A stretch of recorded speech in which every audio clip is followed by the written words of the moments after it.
घटते क्रम में लिखिए, घटते क्रम में, ठीक है। घटते क्रम में मतलब मान लीजिए क्वेश्चंस दिया हुआ है,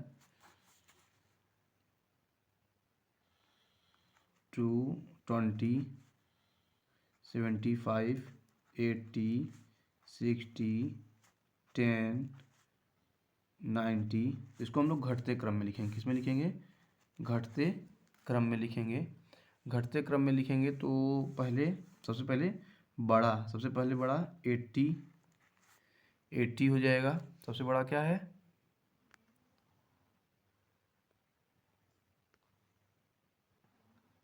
सबसे बड़ा 80। फिर इससे घटते क्रम में सबसे बड़ा 80 हो गया। फिर इसके बाद नहीं, सबसे बड़ा 90 है।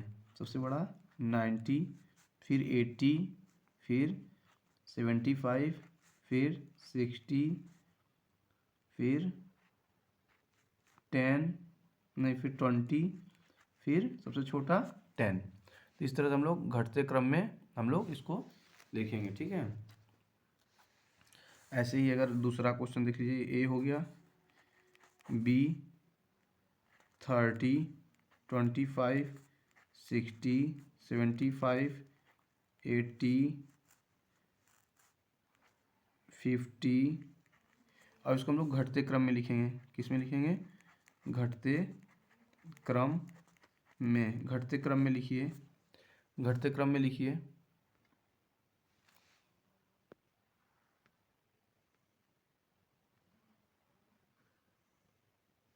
घटते क्रम में हम लोग लिखेंगे तो सबसे पहले सबसे बड़ा होना चाहिए 80।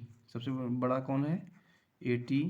फिर इसके बाद 75, फिर 60, फिर 50, फिर उससे छोटा 30, फिर सबसे छोटा 25। इस तरह से हम लोग ये घटते क्रम में लिखते हैं। एक क्वेश्चन और देख लीजिए, सी 90, 25, 65, 30, 45, 80। तो इसको सबसे हम लोग घटते क्रम में इसको भी लिखेंगे।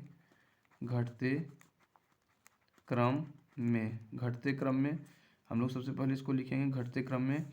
सबसे बड़ा 90 ही है, सबसे बड़ा 90 ही है। फिर इससे घटते हुए क्रम में 80, फिर इसके बाद 65, उससे छोटा 45, फिर उससे छोटा 35, फिर सबसे छोटा 25, सबसे छोटा अंतिम में होगा, ठीक है। एक और देख लीजिए, डी 30, 75, 65, 45, 85, 95। तो सबसे पहले घटते क्रम में तो हम लोग सबसे पहले बड़ा देखेंगे कि इसमें सबसे बड़ा कौन है। सबसे बड़ा कौन है इसमें?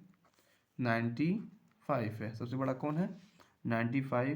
फिर इसके बाद फिर 85 ही है, फिर 75 है, घटते क्रम में लिख रहे हैं। फिर 65 है, फिर 45, फिर सबसे लास्ट में 30, सबसे घटते क्रम में। तो इस तरह से हम लोग ये घटते क्रम में और बढ़ते